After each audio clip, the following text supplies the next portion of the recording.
Okay, sorry about that. You may proceed. Perfect, thank you.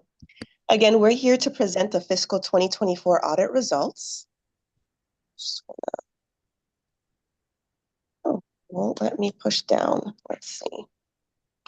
Oh, there it is. Okay. Want to jump to the executive summary. So the 2024 audit is nearing completion. After completing our remaining procedures, we do expect to issue an unmodified opinion, essentially a clean opinion, by month end. It could be as early as Monday, Tuesday, and of course, no later than October 31st. This opinion will be on each of the major funds and the fiduciary activities. Essentially, when we come in and audit MES, we perform 3 audits, one on MES itself, one on Midshore, and one on the OPEB activities. Significant changes to the plan audit strategy. As you guys noted by approving the meeting minutes, the last time we met was in May. We presented to you our audit plan, and essentially the audit plan that was presented then is what was executed. There were no deviations from that plan. Should there have been, we would be required to let you know. Adoption of new accounting policies. There were 2 new GASBs that were meant to be implemented in the current year. They did not really have any sort of effect within the organization. These GASBs are just more administrative matters. Should they arise, this is the type of accounting pronouncements they should follow. Audit adjustments or uncorrected misstatements. During our audit, we did not identify any audit adjustments. Essentially, what transpired is the trial balance that we were provided is what is noted within the financial statements. There are a few unrecorded, as we will further describe further in page 15, but nothing of egregious magnitude or anything of that nature. Some of the accounting policies and practices, just to keep you aware. So again, as we noted, the changes in the plan scope and timing of the audit, what was communicated back in May still stood still. This is what we adhered to. Preferability of accounting policies and practices. Under the accounting principles, management may select some alternative accounting practices in certain circumstances. Should that ever arise, we would be required to let you know, and that did not transpire. Adoption or change in accounting policies. As noted, there were 2 new GASBs that were meant to be implemented.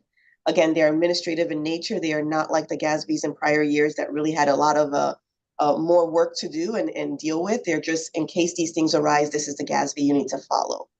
Significant accounting policies. We did not identify any significant accounting policies that were controversial or emerging. Essentially, it's pretty consistent with prior years. And we did not identify any significant unusual transactions. I'm going to pass it to Madison to kind of go through some of the significant accounting estimates. Just a reminder, accounting estimates are a very key part of the financial reporting processes. We keep track of this because this is an area that management has the ability to exude some judgment. As such, we do take a look at it year over year just to ensure that it's consistent. Additionally, if there's any sort of areas that require certain additional specialists, such as your OPEB and pension, as we'll dive through, we do utilize some specialists to assist us in reviewing the assumptions and ensuring the accuracy of those estimates as well. Madison? Hello, everybody. Hopefully you guys can all hear me. Yes. Wonderful. So to start off, we have allowance for doubtful accounts in accounts receivable. The allowance this year was estimated by management at $500,000, which is a little bit more than prior year. So this year they utilized a rounded value from a max of 0.25% of estimated revenues. And last year it was 0.15%. So that did change a little bit, but in our review, we didn't identify anything that would differ from this estimate. Okay. Depreciation, so this has not changed at all. It's still the straight line method over the estimated useful life of the capital assets, and we can see that depreciation did increase, which is in line with an increase in capital assets. Fair value of investments, this is estimated by management using quoted market value of securities. This does include OPEB fair value of investments as well, and we did not identify anything that would differ in this estimate. Accrued landfill closure and post-closure care cost. A specialist was utilized to assist in the calculation of this liability by management, and now annually, the cost and the liability are reviewed and updated. The underlying assumptions include remaining period, discount rate, and unit costs that may need to be updated by management. We did not identify anything in this estimate either during our review. Net pension liability. As Valerie mentioned earlier, this management does utilize actuarial specialists for net pension liability, and this can cause it to fluctuate year over year. In the current year, it did not fluctuate very much from the prior year, but the management does obtain the allocated portions directly from the plan each year. And just to add for this one, this is certain employees, a handful that are part of the state plan.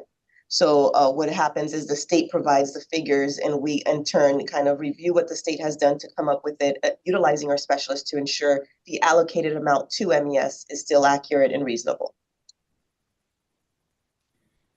Okay. Net OPEB asset liability, same with net pension liability. Management does utilize an actuarial specialist to determine the amounts related to OPEB each year.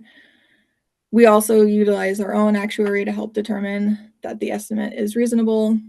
As you can see, the net OPEB liability did change to an asset in the current year, which was provided by the actuarial specialist. And essentially what that means is now you no longer have a liability for post-employment benefits down the future. It's actually fully funded, and it's now in the asset category, which is, I don't want to say rare, but not a lot of governments are at that state where they have an asset. Majority of my governments are all at the liability front. Okay, lease and subscription liabilities, the incremental borrowing rate. This borrowing rate is established by researching Service or State of Maryland issued debt for similar financing of the type of asset being leased. We did not identify anything that would cause a difference in this estimate. And then allocation of accrued annual leave between current and non-current.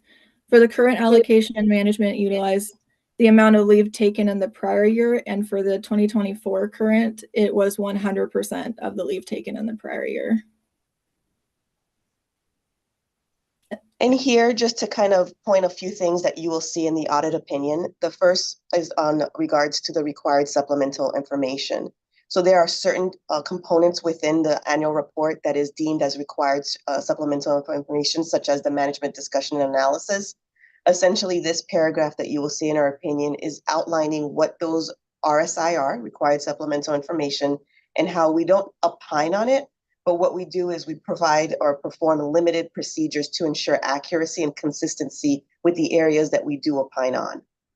And the other part of it is just to indicate that this report is required under government auditing standard and completed under that. So we pinpoint within our overall audit that this was fully done under government auditing standards. And now, again, as we noted, there were no audit adjustments. So essentially the financials that you have in your reporting package or that was provided a couple weeks ago is going to be the final financials. We have a very minor uncorrected misstatements. So essentially what that means is they came up to the dollar value that we need to bring to your attention, but no management pass on correcting this essentially, and there's no repercussions for not correcting it within the financials. The financials are still materially stated inaccurate. So what that means is really the two is just a bond amortization and a depreciation matter to correct. And the figures, as you can see, 16,000 and 24,000. So this is tied to Midshore. So Midshore is your smaller of your two when you think of MES and Midshore. So the materiality that we utilize to audit Midshore is a little bit different in that case. So these dollar values, again, are not egregious in nature or anything of that capacity, but they were just matters that we saw in auditing that had some variances that we just wanted to bring to your attention. But again, management did not correct this and there was no reason to due to the dollar value of it. The single audit, just to let you know, we do perform a federal single audit of the federal programs that you expend during the year. Our audit this year is on the EPA Diesel Emissions Reduction Act program, and we are currently undergoing that. And we don't have anything to report at the current moment, but should that change, obviously, we'd let you know as soon as we are made aware. Some last few matters to kind of bring to your attention as it relates to the audit practice or the process overall. Significant issues discussed with management. Really, we didn't have any sort of significant issues. Everything is pretty consistent with what the organization does and through the audit process overall. Disagreements with management. There were no disagreements with management. Significant difficulties encountered in performing the audit. Really nothing as it relates to difficulties. As we all talked about and back in May, there was a tight deadline that we needed to ensure we adhered to. So everyone was very collaborative in nature and communicated effectively to ensure we get to where we are today in October. Consultations with other accountants, we are not aware of any. So essentially, should we have concluded a certain manner in a particular area, and management was not too keen with that conclusion and they went for a second opinion with a different accountant, we'd be required to let you know. That did not transpire from our knowledge. Difficult or contentious matters that required consultations, none. Essentially, should we encounter an accounting transaction or position that required us to have to consult with our national office for assistance, we'd be required to let you know, and that did not transpire. Independence, we always bring this to the forefront. It is very important for us. This is what makes the ability to have this audit process the way it is. It's for us to ensure that we remain independent. This is just to let you know that we have remained independent throughout this whole process. We follow both the AICPA and the GAO independence requirements. This outlines our responsibilities relating to independence as well as the services responsibilities. And again, we remain independent fully throughout the whole audit process. And lastly, in the appendix currently, we just wanted to bring to your attention some GASBs that have been adopted or soon to be adopted in the upcoming years. So next year, there will be 2 GASBs that management will need to consider its effects within the organization. And subsequent to that in 2026, there will be 2 more. So just to keep that in your attention overall. And that is it. So I'm going to stop sharing in case there are any questions. Thank you, Ms. Coleman. Board members, any questions? Will there be a rotation of the members who'll be working on it next year and the year out? Or are we going to use the same team that we have now? We will try to use the same team, bearing that they still work with the organization. So what we've done holistically is try to align our services by industry. So as an example, Madison is what is deemed a public sector person. So she works only in these types of engagements, governmental. So let's just say something happens and Madison can't be a part of this engagement in the current future or anything of that nature. We're able to tap in other resources that have this specialty to serve the organization. Well, I was actually looking in the opposite direction, that you would put other people in who may not have had any new eyes to it. Right now. Yeah, and that's fair. Yeah, you said a lot of things today about we did, and I know that was the 2 of you, but the idea is how do you work against you getting lazy about looking at things that don't look right? That's a very fair point. And for example, Madison is new to the engagement. So that was a fresh perspective as it relates to the manager on the engagement overall.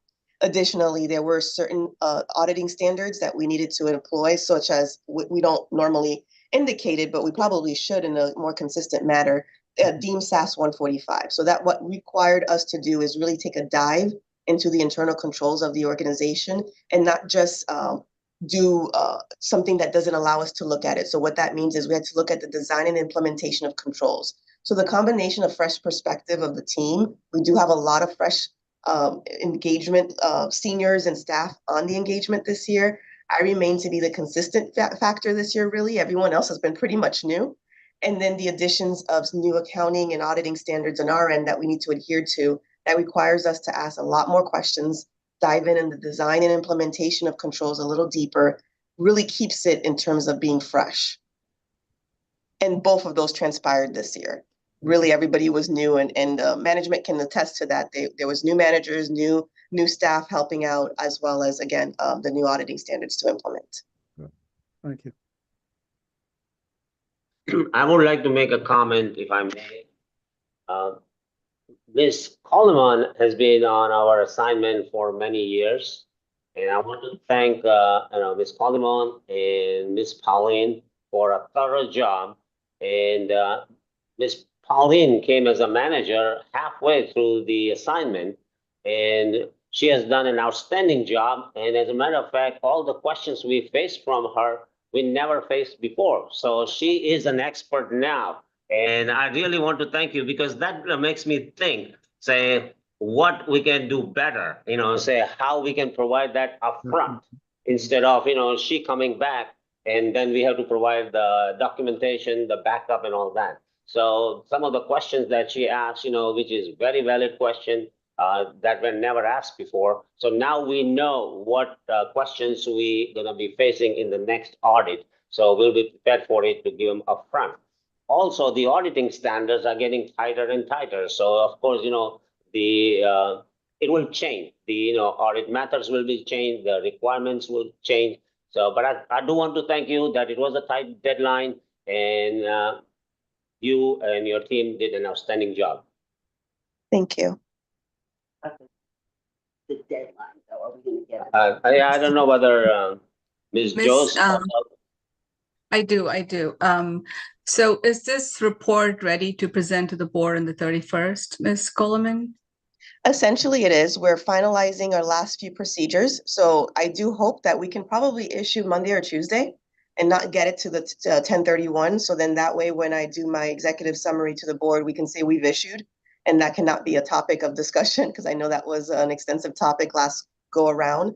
But we just have to wrap up a few more clearing of comments and questions that we had posed to management just to get our documentation fully done, present management with the representation letter that they will sign, and then we issue. But pretty much the financials you have is it. We've gone through our second partner review. Again, we lined up everything ahead so that we don't have any sort of revisions to present or do after this meeting, and just really be at the 98% mark at this point in time. Thank you. And there was a presentation you did. Is it possible to share that with the board prior to the meeting? Oh yeah, absolutely. Thank you. You can just board member, me. was it Ms. Palin? Oh, no, if you just send that to me and then I can share that with the board. Sure, yep. Thank you, Ms. Coleman. Board members, any questions? Dr. Glass? Thank you to RSM. Thank you, Ms. Coleman, and nice to meet you, Ms. Palin. No, everything's great. Clean audit. Clean audits are always good.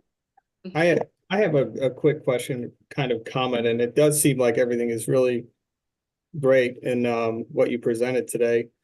The OPEB slide caught my attention, and there was quite a swing in that balance from last year to this year. Do you expect that trend to continue? I mean, do you expect that account to continue to grow, or what's the expectation there on that account? So I believe, go ahead, Hammond. Yeah, go ahead. Your statements. So yes, go ahead. Explain. So OPEB depends on the number of retirees and when they retire or leave MES, how many years of service they have. So like minimum 15 years are required. What the actuarial projects, how many will be retiring and how many will be eligible. Since we had last year, we had a good revenues, good net earnings, we contributed a little extra. We did that before also in the previous year. So the purpose of that is that once we have a minimum liability, if we reach that, then it may help if we don't contribute in the future years. So right now, we have an asset, but depending on number of retirees, that amount will change and the requirement will change. Another thing is we have never changed. For years, we haven't increased what we're gonna pay to the retirees for health insurance subsidy, but it's been steady for many years. So in the future, it may come up. So that's why at least we are caught up now. And if we have excess funds, then we will contribute a little more. So that way we will cover at least our liability plus some additional reserve that will reduce the future payments to that fund. Okay. And if I'll just add, Mr. Botts, just so you know, I mean, portions of these funds are invested in the market. So market can be on a high, market can dip, and we want to be prepared for a downturn in the market and not increase our liability. I mean, I think it's really great that, that, you know, where we are now today with that. And that, I think, like Valerie said, that's really unusual, at least from what I've seen. And most companies are in a deep hole, especially governments. So I think that's really, really great to hear. And I'm, you know, very happy to hear that.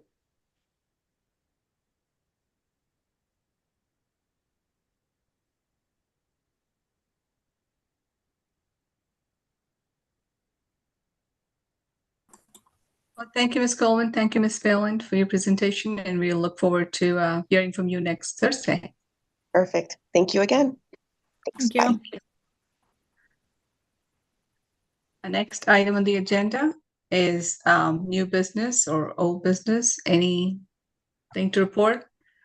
Dr. Glass, Mr. Heyman, Mr. Patel, sorry.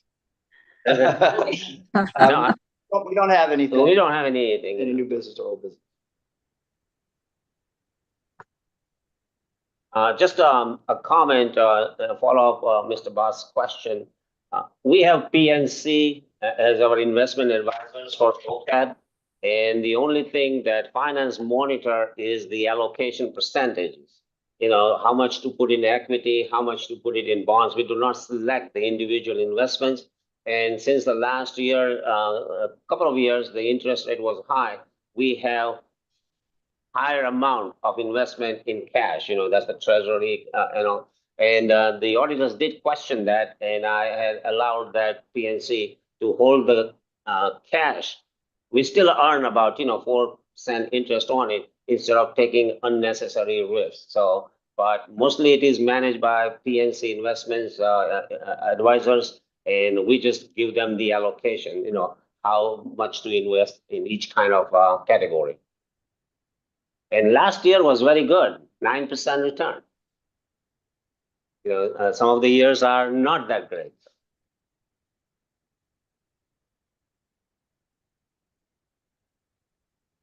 That's all I have. Thank you, Mr. Patel. Hearing none, I'm going to adjourn the meeting. The next committee meeting will be in May. Ms. Fuller, do we have a date for May 2025? We do, and I believe it'll be posted on the website. I don't know it off the top of my head, sorry. That's fine. Didn't want to put you. All right. Well, if there's no further business, I'm going to adjourn the meeting. Thank you, everybody, and have a wonderful day.